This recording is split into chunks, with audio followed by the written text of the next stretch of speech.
February 9, 1943. 6,000 meters above the North Sea, the Junkers transport aircraft lurched through dense cloud cover so thick that Oberleutnant Friedrich Weber could barely see the wingtip from his navigator's position. Ice crystals peppered the windscreen as the twin engines roared against howling winds that threatened to tear the aircraft apart. Weber adjusted his leather flight cap and checked his instruments again, confidence radiating from every movement. "They'll never spot us in the storm," Weber shouted over the engine noise to his pilot, Hauptmann Ernst Richter. The British couldn't track an elephant in weather like this, let alone a single transport aircraft. What Weber and his crew didn't know was that at that exact moment, 180 kilometers away on the English coast, a 23-year-old radar operator named Margaret Holloway was watching a glowing dot move steadily across her cathode ray tube screen. She could tell you the aircraft's altitude, speed, bearing, and would predict its position 3 minutes into the future, with accuracy that would have seemed like witchcraft just 5 years earlier. Before we dive into this story, make sure to subscribe to the channel and tell me in the comments where you're watching from. It really helps support the channel. This is the story of how one routine supply flight became a masterclass in technological revolution, and how the unwavering faith of experienced German airmen in nature's protection was shattered by a British innovation so profound that it would reshape warfare itself. It's the story of the day Friedrich Weber learned that the storm that was supposed to hide him had become completely irrelevant. The morning had started routinely enough at Kampfgeschwader 40's airfield near Amsterdam. Weber had been navigating supply flights across occupied Europe for nearly 3 years. At 31 years old, he was one of the most experienced navigators in the unit, with over 800 flight hours recorded in his logbook. He had flown through Mediterranean summers and Arctic winters, navigated by stars and landmarks, and prided himself on an almost supernatural ability to find his way through any weather conditions. "Another milk run," he had told his younger brother in a letter that morning. "Weather actually works in our favor now. The worse it gets, the safer we are. The British fighters can't find us, their anti-aircraft gunners can't see us, and we slip through like ghosts." The cargo manifest for that day seemed almost mundane. Radio equipment, medical supplies, replacement parts for aircraft, and coded documents for units stationed in occupied Norway. Nothing particularly valuable, nothing that would suggest this flight would become anything other than another routine entry in the logbook. Weber had made this exact route 17 times before without incident. The crew consisted of 5 men. Hauptmann Richter, the pilot, was a quiet Bavarian who had flown transport missions since 1940. Feldwebel Otto Krauser operated the radio, a former postal clerk from Hamburg with an extraordinary memory for frequencies and call signs. Unteroffizier Hans Becker served as the flight engineer, constantly monitoring fuel consumption, engine temperatures, and the 1,000 small mechanical details that kept them airborne. And there was young Gefreiter, Paul Engel, just 19 years old, serving as the loadmaster on only his 8th operational flight. As they had climbed into the overcast sky that morning, Weber had felt that familiar sense of satisfaction. Every instrument reading was perfect. Fuel calculations were exact. The weather forecast predicted solid cloud cover all the way to their destination at Stavanger. He had plotted a course that would keep them far from known British fighter patrol routes, and the storm front moving in from the North Atlantic would provide additional concealment. "Beautiful weather for flying," Richter had said with dry humor as they entered the cloud bank, and everyone had laughed. In the strange logic of wartime aviation, terrible weather had become their friend. What none of them understood was that while they had spent 3 years perfecting the art of hiding in weather, the British had spent those same 3 years perfecting the art of seeing through it. At RAF Baudsee, the radar station that Margaret Holloway called home had been tracking aircraft since 1937, but the technology had evolved dramatically since those early experimental days. The chain home system now consisted of 360-degree coverage around Britain's coastline, with each station capable of detecting aircraft at ranges exceeding 200 kilometers. The transmitter towers stood over 100 meters tall, sending powerful pulses of radio energy into the sky at a frequency that neither clouds nor storms could block. Margaret had joined the Women's Auxiliary Air Force in 1941, one of thousands of young women who found themselves operating technology that most of the public didn't even know existed. She had trained for 6 weeks at a secret facility, learning to interpret the green traces on radar screens, to distinguish between single aircraft and formations, to estimate altitude from signal strength, and to maintain concentration during 12-hour shifts in windowless concrete buildings.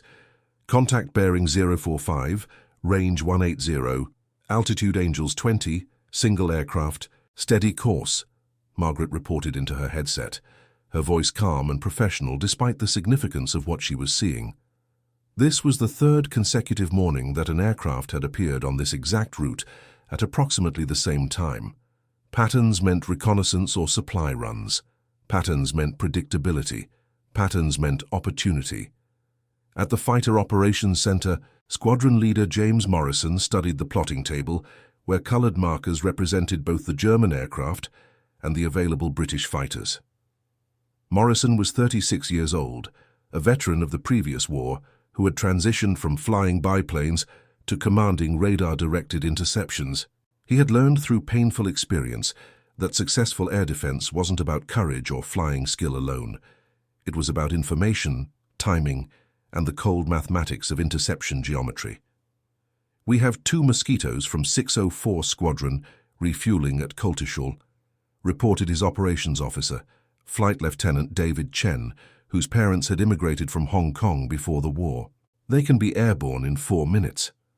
Morrison studied the plot. The German aircraft was maintaining a steady course at approximately 400 kilometers per hour. If it continued on that bearing, it would pass within 50 kilometers of the coast. The Mosquitoes, with their maximum speed of over 600 kilometers per hour, could easily close the distance, but timing would be critical. "Vector them to intercept," Morrison ordered.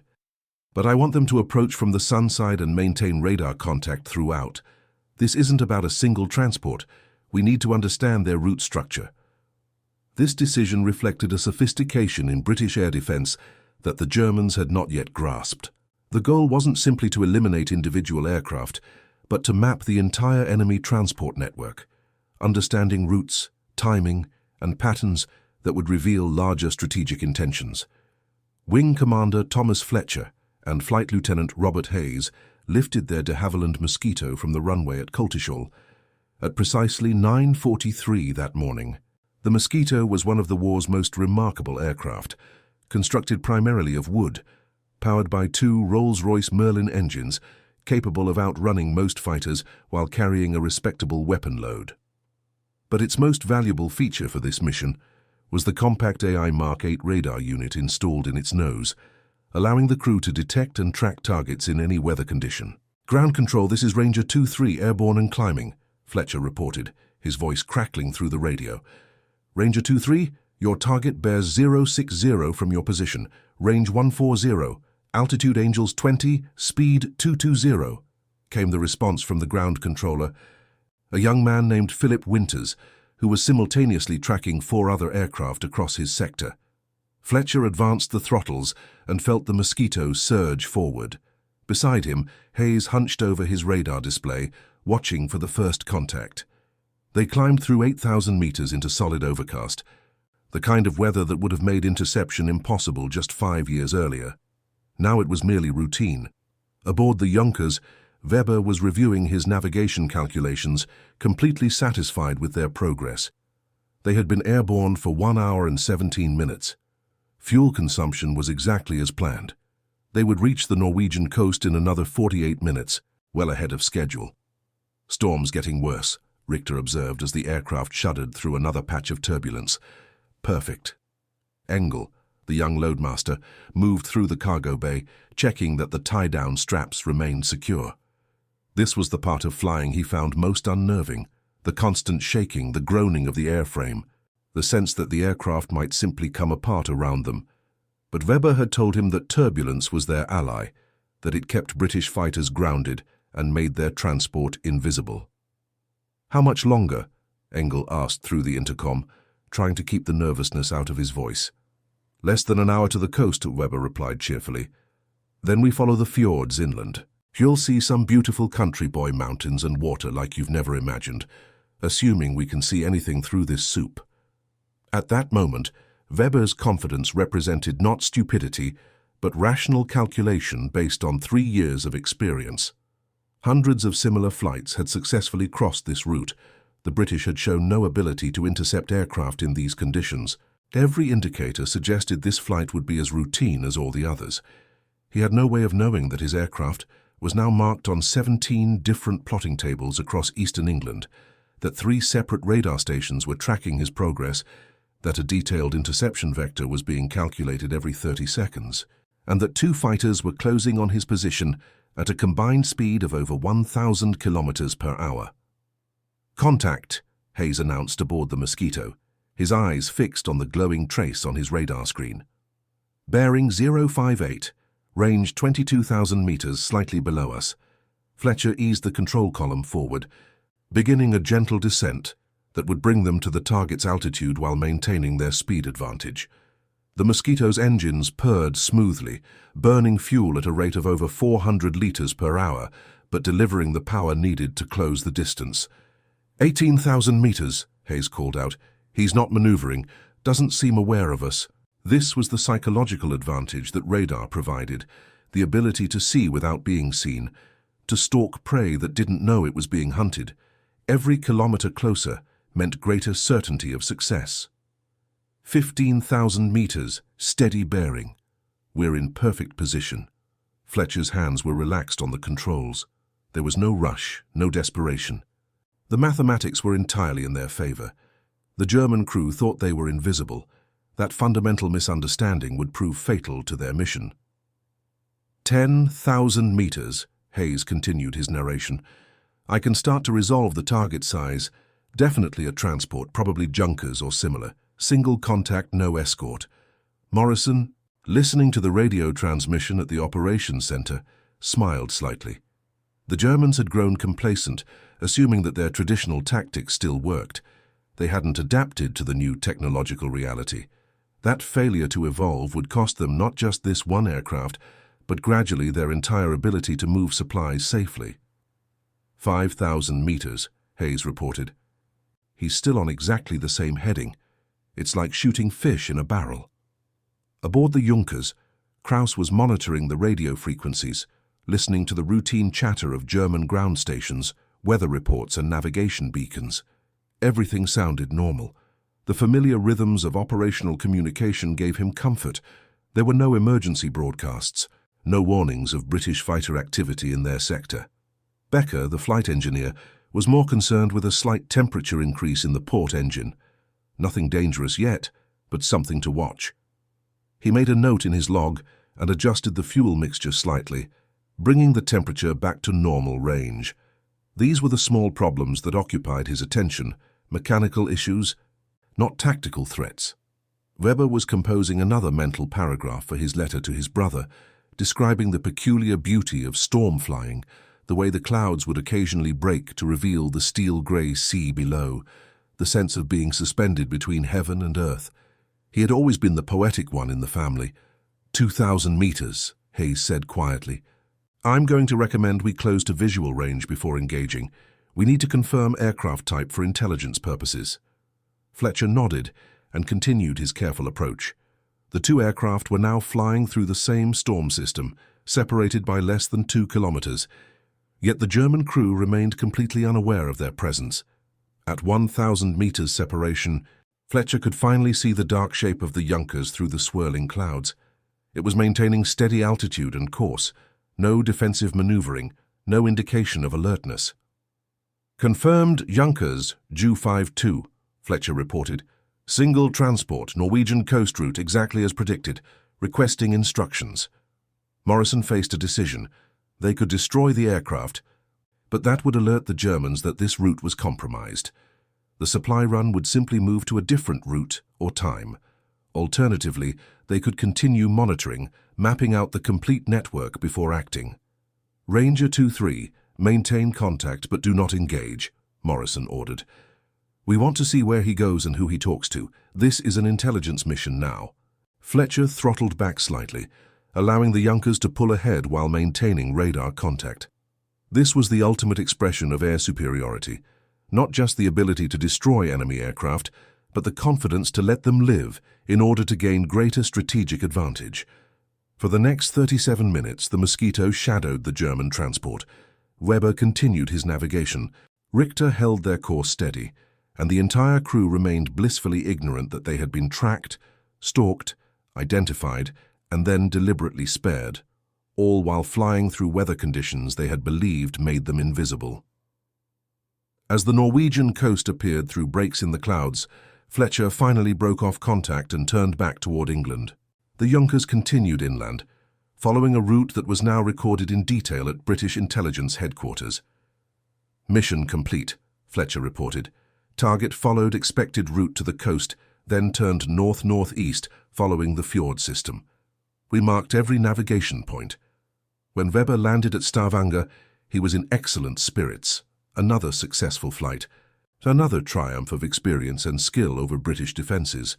He filed his flight report with satisfaction, noting the excellent weather cover and the complete absence of enemy contact. "See, Engel?"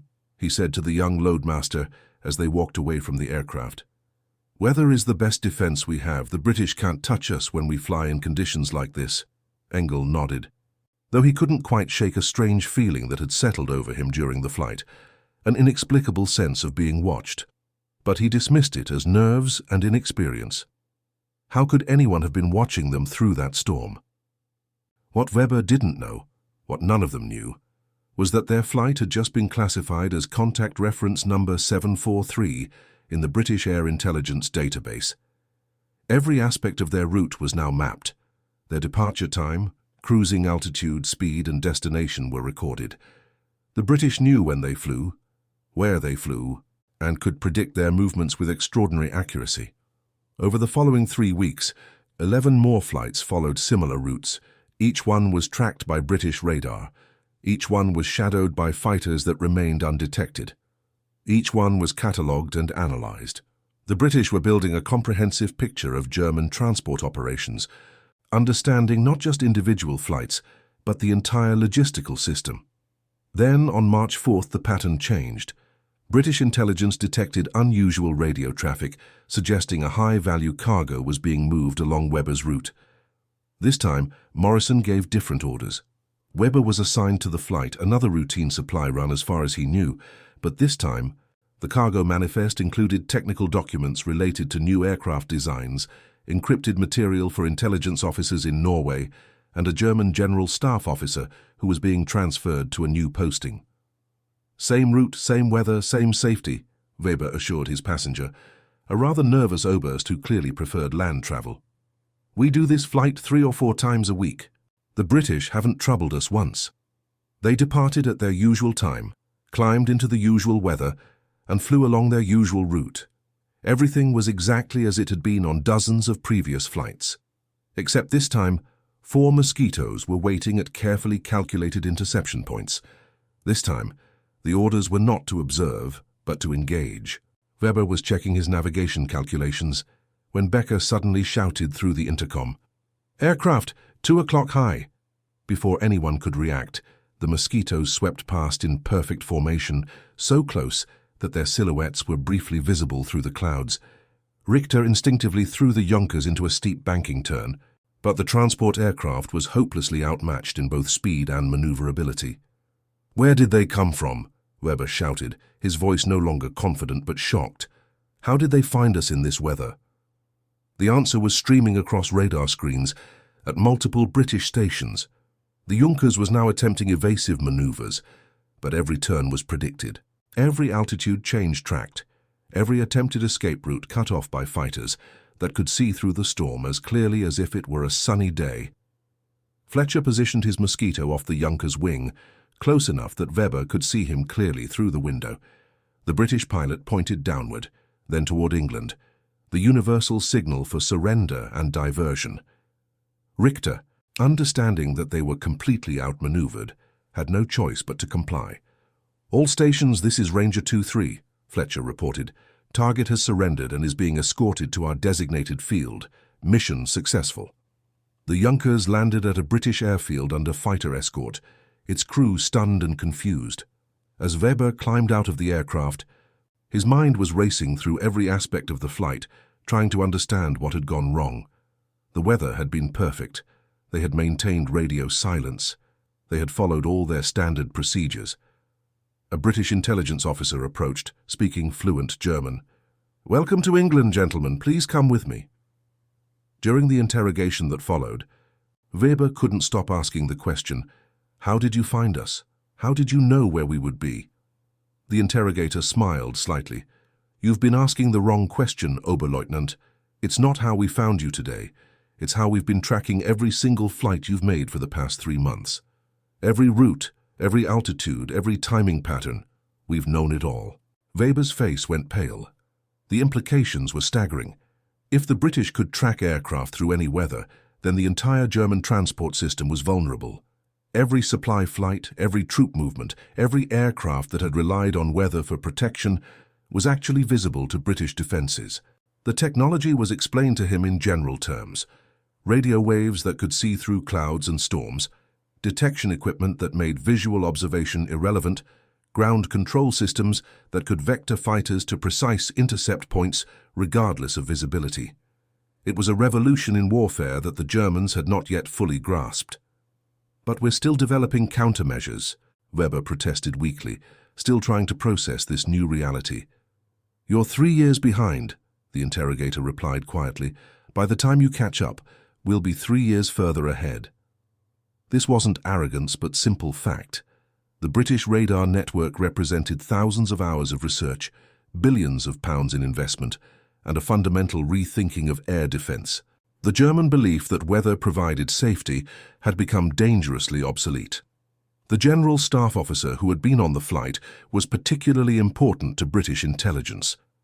During his interrogation, he revealed details about German logistics planning that confirmed the British analysis. The Germans were still operating under the assumption that poor weather flights were essentially immune to interception. This fundamental misunderstanding was costing them dozens of aircraft and tons of supplies. Engel, the young loadmaster, perhaps understood the situation most clearly.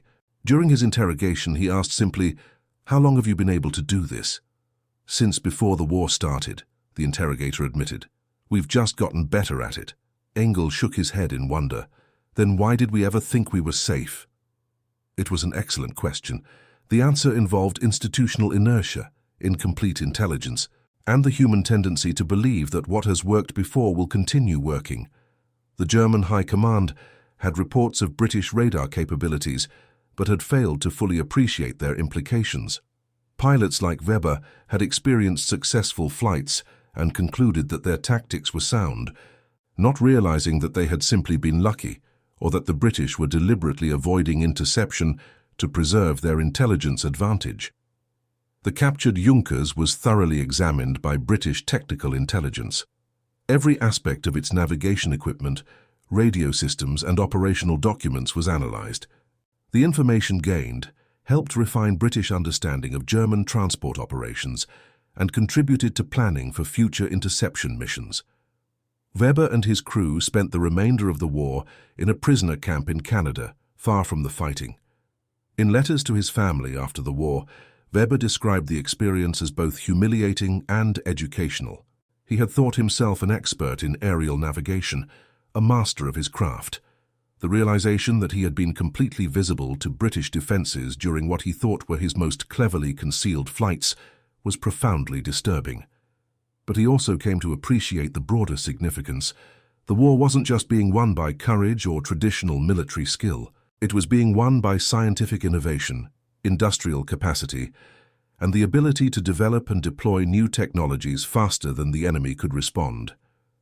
The storm that he had relied on for protection had been rendered irrelevant by British radar, just as many other traditional military assumptions were being overturned by technological advancement. After the war, Weber read extensively about the development of radar technology. He learned that the British had begun serious radar research in 1935, that the chain-home network had been operational before the war started, and that by 1943 the technology he had encountered was actually already being superseded by even more advanced systems. The Germans had been fighting blind against an enemy that could see in all conditions. Margaret Holloway continued working as a radar operator throughout the war, tracking thousands of aircraft across the North Sea. After the war, she trained as an electrical engineer and spent 30 years working on aviation radar systems for civilian aircraft. She rarely spoke about her wartime service, but in an interview in 1987, she recalled that morning clearly. "We could see him so clearly on the screen," she said. "The storm that he thought was hiding him made absolutely no difference to our equipment. I remember thinking how strange it must be for them, flying along thinking they were invisible while we watched every movement. It seemed almost unfair in a way. But that was the nature of the technological war. One side would make a breakthrough, and suddenly all the old rules no longer applied. The broader strategic impact of radar-directed interception was enormous. German transport losses increased dramatically throughout 1943 and 1944. Routes that had seemed safe became death traps. The entire logistics system had to be reorganized, with flights moved to different times, different routes, or abandoned entirely. This disruption cascaded through the German military machine, creating supply shortages that affected everything from ammunition to food to fuel. The psychological impact was equally significant.